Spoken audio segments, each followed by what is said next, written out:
Nah, basket dianggap sebagai olahraga unik karena diciptakan secara tidak sengaja oleh guru olahraga pada tahun 1891, yaitu Dr. James Naismith, seorang guru olahraga asal Kanada yang mengajar di sebuah perguruan tinggi untuk siswa profesional di YMCA atau YMCA, sebuah wadah pemuda umat Kristen di Springfield, Massachusetts. Aku nggak tahu gimana bacanya.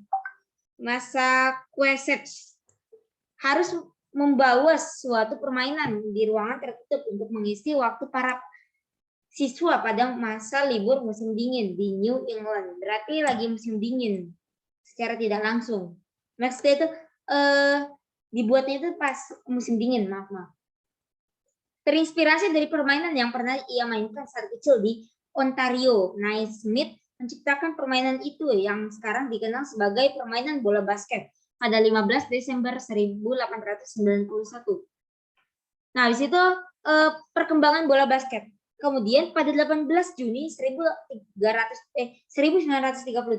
maka dibentuklah induk olahraga bola basket dunia atau Federation Internationale de Basketball Amateur atau FIBA. Dari situ pengembangan bola basket di dunia olahraga makin pesat, khususnya di negara Amerika Serikat. Pada 6 Juni 1946, National Basketball Association atau yang kita kenal sebagai NBA dibentuk dan membuat permainan bola basket semakin dikenal warga dunia. Nah, perkembangan bola basket di Indonesia pada 23 Oktober 1951. Induk organisasi olahraga bola basket Indonesia dibentuk dengan nama Persatuan Basketball Seluruh Indonesia. Namun pada tahun 1955, nama organisasi tersebut disesuaikan dengan kaidah bahasa Indonesia menjadi Persatuan Bola Basket Seluruh Indonesia. Begitu ya. Jadi dibentuk itu pada tanggal 23 Oktober 1951. Tapi namanya itu diubah pada tahun 1955 karena tidak sesuai, maksudnya itu menyesuaikan dengan kaidah bahasa Indonesia. Oke, aku lanjutkan ya. Ini peraturan dasar bola basket. Peraturan dasar bola basket meliputi dasar-dasar dalam sebuah permainan bola basket. Peraturan dasar bola basket adalah sebagai berikut. 1. Dalam sebuah pertandingan selalu diawali lemparan di tengah lapangan atau jambol oleh seorang wasit. Nah, bola dapat dilempar ke segala arah dengan menggunakan salah satu atau kedua tangan. Di situ bola hanya digerakkan dengan menggiring atau memantulkan bola atau mengoper bola. Setelah pemain meletakkan kedua tangan pada bola, tidak termasuk menangkap bola, mereka tidak dapat menggiring bola. Bola harus dioper atau ditembak. Umpamanya nih habis dribble, habis itu pengen dipegang, habis itu dribble lagi, nggak boleh. Kecuali umpamanya pengen shooting, kalau nggak passing.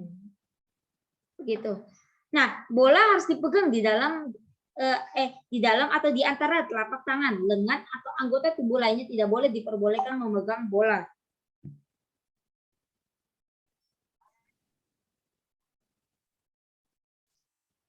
Oke, aku lanjutkan.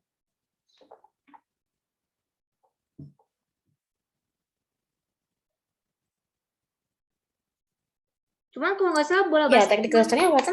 Cuman kalau nggak salah bola basket ini aku dapat nih kisi-kisinya, cuman teknik dasar dan lain-lain. Emang teknik dasar tuh apa? Materi dasar. Tunggu, kayaknya ini kita nggak perlu peraturan dasar ya. Katanya sih cuma teknik dasarnya aja. Nah, teknik dasar bola basket, nah ini praktek nih. Aku udah malu, bukan malu sih. Bikin praktek. Cuman yang ngakak aja kan, aku praktek. Cuman ya sudah. Oke, aku lanjutkan. Teknik dasar bola basket. Yang pertama passing atau mengoper, terus dribbling, menggiring bola, terus shooting, menembak. Nah, itu teknik dasar bola basket. Nah, itu yang pertama, passing atau mengoper. Nah, teknik passing bola basket ini dilakukan dengan melempar bola di atas kepala menggunakan kedua tangan. Passing ini bertujuan mengumpan bola ke pemain yang berdiri jauh di depan, serta biasanya dilakukan untuk melakukan serangan balik secara cepat. Nah, itu passing nih. Jadinya pegang dulu, lempar, habis itu gini. Gitu lah pokoknya. Aku nggak ngerti main basket. Nah, itu cara melakukan overhead pass overhead pass itu apa? Yaitu passing yang dilakukan di atas kepala. Namanya aja overhead pass ya, berarti di atas kepala. Ada lain lagi. Chest pass itu di dada. Iya, di dada. Pasnya dada. So, ya, sebawah pass nanti kita taruh ke bawah gitu. Itu terus pakai satu tangan ya biasanya kan kedua tangan. Ya, nanti kita bahas ya. Nah, habis itu cara melakukan overhead pass yang tepat adalah cengkram bola basket sekuat tenaga menggunakan dua telapak. Habis itu angkat lengan setinggi mungkin, bisa hingga melewati kepala. Namanya aja overhead pass. Jadi bisa sampai sini atau sampai gini enggak lah. Ginilah. Habis itu sebelum melempar, posisikan bola di belakang kepala nih, di belakang kepala. Sayang aku nggak punya bola. Oke, aku lanjutkan ya. Jadi ini pakai bola hayalanku, hasil menghalu lah. Nah, itu lempar bola sekuat mungkin, tapi tetap kondisikan kekuatan sesuai dengan jarak rekan. Umpamanya nih, umpamanya rekanku di depan, nah jadi aku harus sesuaikan. Gini, aduh sakit lagi. Ya makanya begitulah. Jadi ya disesuaikan dengan jarak rekan yang kamu tuju. Kalau kamu cuma deket ya cuma pelan aja. Pokoknya harus di belakang kepala lah. Posisikan bolanya tuh di belakang kepala. Terus itu lempar gitu. Nah, itu chest pass. Nah, passing dada adalah salah satu teknik passing bola basket yang sering digunakan oleh pemain level dunia sekalipun. Jenis umpan ini dilakukan dengan mengandalkan dua tangan di depan. Cara melakukan operan dada adalah sebagai berikut. Koneksiku ini. Oke, aku lanjutkan aja ya. Oke, aku lanjutkan. Oh ya, aku belum share screen ya, maaf. Nah, habis itu yang pertama nih, cara melakukan, maaf aku ulangi aja deh. Passing dada adalah salah satu teknik passing bola basket yang paling sering digunakan oleh pemain level dunia sekalipun. Jenis umpan ini dilakukan dengan mengandalkan dua tangan di depan. Cara melakukan operan dada adalah sebagai berikut ini. Yang pertama, pegang bola di depan dada dengan kedua tangan, dengan telapak tangan. Habis itu tekuk siku ke samping, gini, badan sehingga bola dekat dengan dada. Berarti ya dekat lah. Pokoknya ya bisa di mungkin gini kali ya. Atau gimana gini. Habis itu tekuk kaki dapat dibuka selebar bahu. Jadinya gini, mungkin begini. Tunggu aku singkirin kursi dulu. Nah, gini mungkin. Habis itu lutut ditekuk, badan condong ke depan dan jaga keseimbangan. Bola didorong ke depan dengan kedua tangan sambil meluruskan lengan dan diakhiri dengan lecutan pergelangan lengan hingga telapak tangan menghadap luar. Jadi gini mungkin gini. Pokoknya begitulah, bisa dilihat gambarnya. Habis itu arah operan setinggi dada atau antara pinggang dan bahu penerima. Jadi nanti harus kalau chest pass ini ya harus sampai perut lah. Maksudnya itu yang menerima itu ya pas lah. Nggak terlalu bawah, nggak terlalu tinggi, tapi pas. Di antara pinggang, di antara dada atau antara pinggang dan bahu penerima. Bersamaan dengan gerakan pelepasan bola. Berat badan dipindahkan ke depan. Jadinya gimana ya? Jadi kan pakai kaki kiri. Berarti gini ya. Pokoknya begitulah. Ditekuk, habis itu gini mungkin. Pokoknya bisa dilihat lah di gambarnya. Oke, aku lanjutkan. Sekarang kita ke bunch pass. Teknik bola basket ini berguna ketika harus melakukan umpan ke rekan saat kamu saat kamu dihalangi dan dihalangi oleh pemain lain. Operan pantul atau bunch pass ini bertujuan mengelabui lawan sehingga Anda tetap dapat mengoper bola ke rekan satu tim yang berdiri lain bebas. Nah, terus cara melakukan bunch pass adalah dengan operan dengan langkah-langkah ini. Gunakan teknik pengumpanan seperti pada operan dada. Jadi masih sama ya.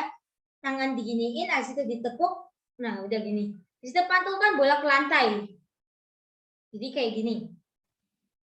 Gini ya, cuman bedanya ini dipantulkan. Terus itu arahkan bola sedemikian rupa sehingga hasil pantulannya akan mengarah ke tangan. Iya.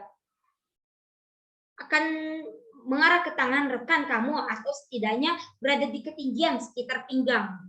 Pokoknya ya di antara tangan rekanmu atau pinggang. Sini. Habis itu lakukan gerakan lanjutan atau follow through. Nah, follow through. Nah, lemparan dengan mengarahkan lengan ke arah sasaran di lantai. Di lantai lapangan setelah melepaskan bola. Jadi begitu. Nih yang ini nih, yang orang ini. Nah, itu salah satu contohnya. Jadi habis dilempar diginiin. Makanya begitulah. Habis itu jika perlu Anda bisa melangkah maju ke arah sasaran dengan salah satu kaki ketika mengumpan bola. Jadi mungkin kayak gimana ya? Mungkin kayak gini. Mungkin gitu kali ya. Supaya kalau umpamanya dalam sepak bola itu namanya itu umpanan langsung atau umpan langsung atau umpan terobosan. Atau bisa juga chip passing atau kayak umpan lambung gitulah kalau di sepak bola. Umpamanya nih di sayap itu di sayap kanan kosong. Kalau aku itu biasanya itu giring dulu agak ke sini biar nanti kalau umpamanya aku nggak mampu oper jauh, maksudnya oper lambung, aku bisa cuma ngoper pendek aja. Jadi aku giring dulu dikit, gocek ya enggak sih aku nggak gocek. Gocek ya bisa cuman ya enggak gitu. Oke, aku langsung lanjutkan ya dribbling atau menggiring. Nah, pengertian menggiring dalam permainan bola basket berarti gerakan memantul-mantulkan bola ke lantai dengan satu tangan. Gerakan ini bisa dilakukan sambil berjalan atau berlari. Macam-macam dribble sendiri ada dua, yaitu dribble tinggi kegunaannya adalah untuk mempercepat penyerangan atau dalam bahasa sepak bola ya itu namanya counter attack atau fast attack juga bisa sih kalau umpamanya. Kalau di FIFA itu di settingan itu fast attack atau apa ya aku lupa lagi. Ya, fast attack. Atau kalau umpamanya dalam sepak bola itu counter attack. Nah, kalau umpamanya dribble rendah kegunaannya untuk menghindari lawan yang ingin merebut bola dan juga untuk melakukan terobosan ke arah pertahanan lawan. Jadi kalau dribble tinggi itu ya segini, kalau umpamanya dribble rendah mungkin agak bongkok gitu.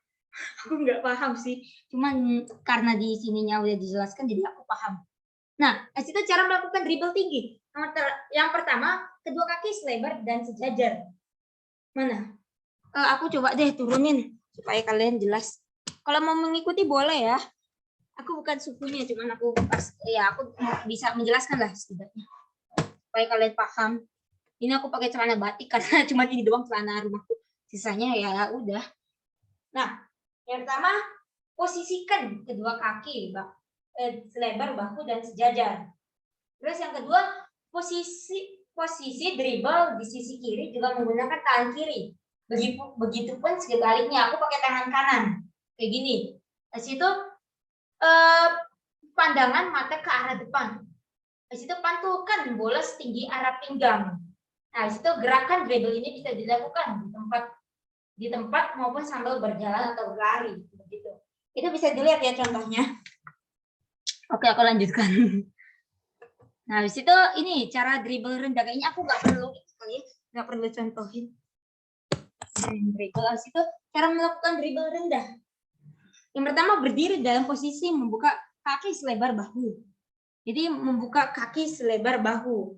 Membuka kaki selebar bahu. Jadi begini. Membuka kaki selebar bahu. Iya begini. Dari situ salah satu diposisikan di depan. Jika tangan yang dilakukan untuk mendribble bola adalah tangan kanan, kaki yang berada di depan adalah kaki kiri. Begitupun sebaliknya. Contoh nih kayak ini cewek nih. Kan dia kan pakai kaki kanan. Tangan kanan. Berarti kaki yang maju itu kaki kiri. Nah, ini nih contohnya kayak gini. Jadi agak kalau aku ya pertama kali lihat itu kalau dalam sepak bola itu ada namanya teknik sombrero. Biasanya ini digunakan pada pemain yang kidal. Atau pemain yang tendangannya itu cuma bisa satu kaki. Jadi kakinya itu kalau dalam sepak bola ya, jadi ditekuk begini, umpamanya ada bola nih, jadi tinggal diginiin atau gimana ya? Aku kurang paham sih, soalnya aku nggak jago freestyle. Oke, aku lanjutkan. Posisi lutut agak dibengkokkan ke depan, sementara posisi badan juga condong ke depan. Nah, di situ bagian tangan yang untuk Yang dilakukan untuk memantulkan bola adalah jari-jari. Jadi bagian tangannya itu ya jari-jarinya ini loh. Ini jari nih ada 5 gitu. Terus pantulkan bola dengan ketinggian mencapai lutut atau paha bawah. Nah ini dribble rendah. Biasa untuk mengecoh atau kayak menggocek gitulah. Nah itu shooting atau menembak. Maaf. Nah shooting atau menembak merupakan salah satu teknik dasar dalam olahraga basket. Tujuan melakukan shooting adalah untuk mencetak poin. Pada dasarnya menembak bisa dilakukan dengan salah satu tangan atau 2 tangan. Jadi bisa begini, bisa juga begini atau gimana ya. Pokoknya ya bisa disesuaikan lah. Nah, selain itu juga ada teknik shooting yang dikombinasikan dengan dribble yaitu layup. Nah, teknik dasar shooting yang pertama tembakan satu lengan atau hand shoot. Mungkin bisa begini atau gimana. Terus kalau umpamanya two shoot itu bisa gini atau gimana. Kalau layup ini aku lupa caranya gimana. Maka dari itu kita lihat. Nah, ini pertama ada jenis-jenis shooting. Yang pertama adalah tembakan bebas atau free throw, yaitu atau tembakan bebas juga dikenal dengan lemparan bebas. Merupakan salah satu faktor penting dalam pertandingan sepak bola. Tapi itu jaraknya sangat dekat sama itunya, ringnya aja sangat dekat. Ya kenapa? Halo. Kalau itu dia sangat dekat sama itu kan, ringnya itu. Makanya poinnya itu sangat kecil. Oh iya. Jadi kayak apa ya? Kalau dalam sepak bola itu kayak penalti lah. Tahu kan tendangan? Enggak, free throw itu yang kayak di merah-merah itu. Kamu tahu kan itu bagian merah depan rumah tuh. Hah? Bagian merah itu kan area free throw kan. Iya. Itu area lagi itu lempar itu. Iya, maka dari itu kayak penalti. Ini kayak penalti gitu ya. Three pointer itu yang kayak di garis ini kan, garis warna itu kan. Checkpoint. 3 point itu Three pointer. garis ini loh, garis. Kalau layup itu berarti dia tuh orang lagi pengen ngeblok atau kayak apa gitu ya? Iya, nanti kita lihat lah. Oke, habis itu tembakan 3 angka atau 3 point shoot. Tembakan 3 angka adalah tembakan yang dilakukan di belakang garis 3 point. Nah, garis 3 point itu yang ini nih. Nah, ini namanya garis 3 point. Nah, habis itu teknik menembak ini bisa dilakukan dengan cara jump shoot maupun tidak. Nilai poin jika shooting dilakukan dari luar garis 3 point adalah 3 angka.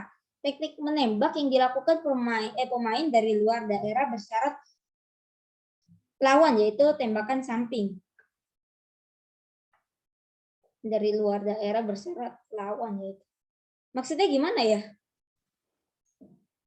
Harus dari samping gitu? Oke, karena nggak ada yang bisa menjelaskan jadi aku langsung lanjutkan aja. Jump shoot.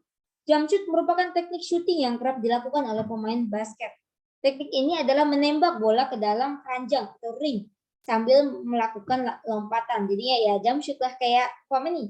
Di FF itu ada namanya jump shoot shotgun. Jadi sambil lompat sambil tembak gitu. Sekarang udah nggak laku jump shoot, sekarang pepeng shoot yang laku. Padahal dulu aku jago jump shoot. Ya sudah, aku langsung lanjutkan aja. Habis itu bank shoot atau bank shoot. Pada permainan bola basket memasukkan bola ke dalam keranjang dengan memantulkan bola ke papan pantul terlebih dahulu. Jadi dipantulin ke papan pantul, habis itu baru kering. Habis itu, hook shoot. Teknik hook shoot itu kayak dari Raffi, kamu kita suka. Mau apa enggak? Aku tawarin. Oke. Kosong. Oke, aku lanjutkan ya. Hook shoot, teknik hook shoot dilakukan dengan cara menembakkan bola dari samping menggunakan satu tangan. Teknik ini sangat efektif apabila kita dijaga oleh lawan yang posturnya tubuh lebih tinggi. Jadi kayak gini ya. Ini aku jujur nggak tahu sepak bola. Maksudnya nggak tahu basket. Kalau sepak bola aku tahu. Nah kayak gini lah hook shoot itu ya kayak gini. Kalau kalian pernah main Pokemon Unite kan kalau umpama hook shoot itu sama Pokemon apa ya? Jadi dilempar gitu. Ya pokoknya pakai tangan satu dilempar gini lah sampai keringnya itu. Nah, habis itu slam dunk. Nah, apa itu slam dunk? Slam dunk merupakan teknik permainan bola basket yang paling populer. Tembakan jenis slam dunk dilakukan dengan cara memasukkan bola secara langsung ke dalam keranjang dan menghempaskan tangan kering. Jadinya kayak gini. Nah, aku penasaran nih sama layup. Aku soalnya lupa. Apa itu layup? Oke, aku coba buka ya. Lay up.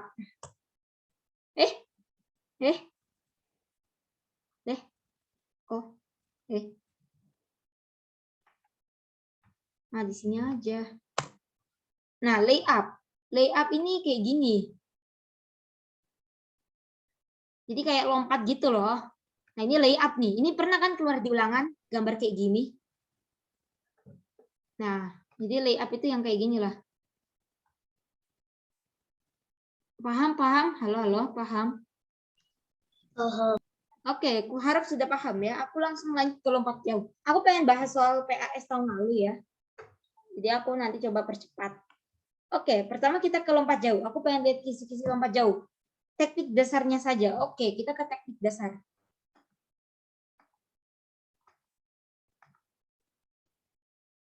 Kira-kira kalau macam-macam gaya lompat jauh, keluar nggak ya?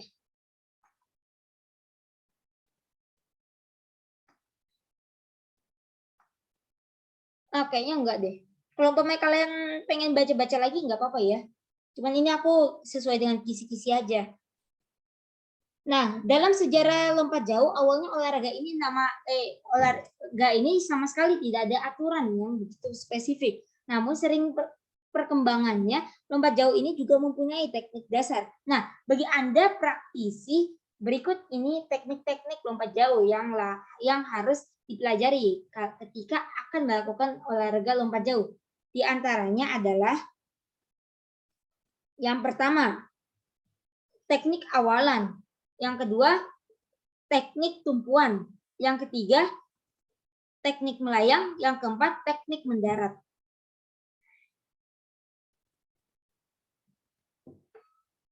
Oke, aku lanjutkan ya.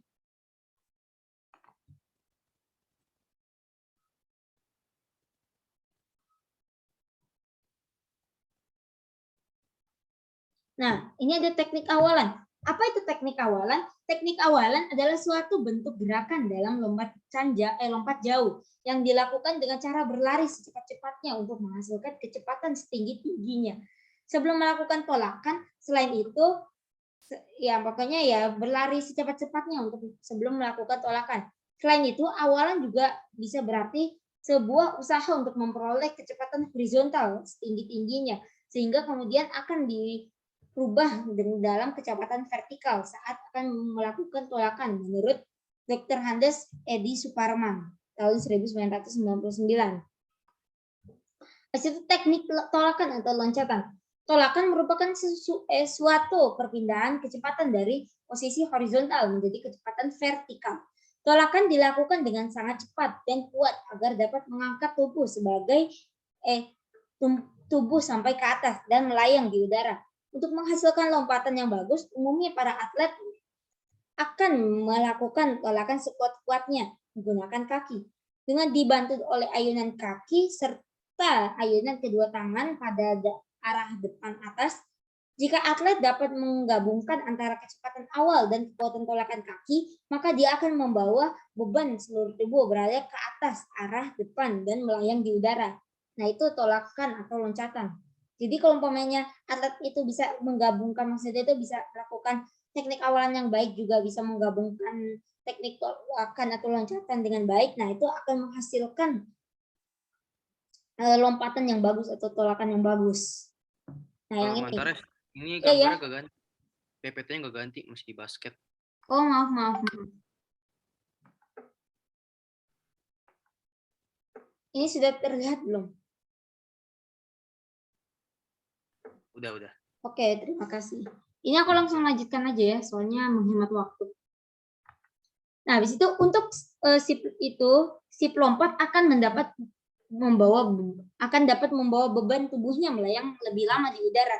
Saat akan dapat melakukan tolakan, berikut ini beberapa hal yang harus diperhatikan. Yang pertama, 1. Lakukan tolakan dengan menggunakan kaki yang kuat. Sedangkan bagian telapak kaki yang terkuat untuk dijadikan tumpuan adalah bagian tumit dulu. Jadi tumit dulu yang nanti buat terbang, bukan buat terbang sih, untuk tolakan. Setelah itu berakhir di ujung kaki. Jadi gimana ya? Jadi umpamanya ini kan tumit nih, tumit ini yang belakang kaki nih. Jadi tumit dulu, habis itu baru Nah, gitulah gimana ya. Gini habis itu langsung terbang. Maksudnya itu langsung tolak. Jadi tumit dulu, habis itu baru gimana ya, coba aku contohin. Ya pokoknya begitulah. Aku nggak bisa menjelaskan sih. Jadi tumitnya dulu ya. Tumit dulu, baru telapak kaki. Nah, baru lompat atau tolak. Baru bagian ujung kaki. Nah, saat akan melakukan pendaratan, maka sikap badan sedikit condong ke depan. Condong ke depan. Nah, ketika akan bertumpu, sebaiknya tepat di papan tumpuan. Itu kalau umpamanya bertumpunya. Nah, habis itu ketika bertumpu, maka usahakan lengan dua-duanya juga harus ikut diayunkan ke depan arah atas. Nah, habis itu kaki juga ikut diayunkan dengan mengangkat ke depan sampai setinggi pinggul dengan posisi lutut yang ditekuk. Nah, habis itu ini tolakan pada lompat jauh nih, kalian bisa lihat nih. Jadi tumitnya dulu, ini tumit nih. Nah, ini tumit nih. Tumit itu yang ini nih. Nah, jadi tumit dulu baru nanti ininya terakhir ini. Bagian ujung kaki. Oke, aku lanjutkan ya. Nah, teknik melayang di udara. Menurut pendapat Dr. Andes Edi Suparman pada tahun 1995, mengkhususkan gaya jongkok dalam penelitian teknik badan saat berada di udara setelah kaki kiri bertumpu. Kemudian dengan begitu kaki kanan diayun dengan cepat ke arah depan. Setelah mencapai titik tertinggi, maka posisikan badan dan kaki seperti pada posisi duduk ataupun jongkok.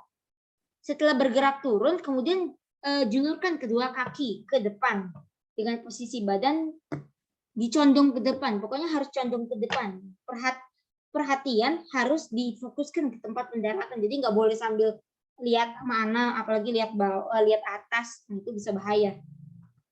Nah, jadi kayak gini ya. Jadi kayak gini. Ini kalau umpamanya berjalan di udara, maksudnya itu menggunakan teknik berjalan di udara yang ini nih. Jadi berhubungan juga nih. Nih gaya jongkok yang ini apa meh? Gaya jongkok itu yang ini. Habis itu ini yang gaya berjalan di udara. Di sini ini gaya menggantung. Ini gaya menggantung, ini gaya jongkok. Iya. Nah, nanti kalian bisa lihat-lihat lagi ya. Pokoknya sebenarnya sih berhubungan dengan gaya-gaya. Ini berjalan di udara. Terus ini menggantung. Gaya jongkok, habis itu ini menggantung.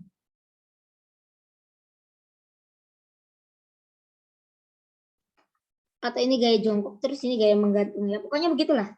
Terus untuk lebih detailnya, berikut beberapa tahap cara melakukan teknik melayang di udara. Nah, yang pertama, lakukan tolakan dengan cepat secara bersamaan. Kemudian kaki diayun ke arah depan, atas. Habis itu, saat posisi badan sedang melayang di udara, maka kaki diturunkan. Kemudian pinggul harus didorong ke depan. Lalu kepala ditengadahkan. Dan dada dibusungkan dan kedua tangannya ke atas, belakang, bersamaan pada peristiwa tersebut. Habis itu saat melakukan pendaratan, ayunkan kedua kaki ke arah depan. Kemudian posisi badannya dibungkukkan ke depan. Yang ditundukkan siap melakukan pendaratan. Jadi kayak gini. Nah, itu teknik pendaratan. Proses pendaratan merupakan teknik terakhir merupakan teknik tahap terakhir dari sebuah gerakan lompat jauh. Menurut pendapat Dr. Andes Edi Suparman pada tahun 1999, ada beberapa hal yang harus diperhatikan dalam melakukan teknik ini. Di antaranya adalah yang pertama, untuk melakukan pendaratan harus menggunakan teknik dan perhitungan yang matang. Terus yang kedua, untuk menghindari cedera ataupun rasa sakit saat melakukan pendaratan, sebaiknya lakukan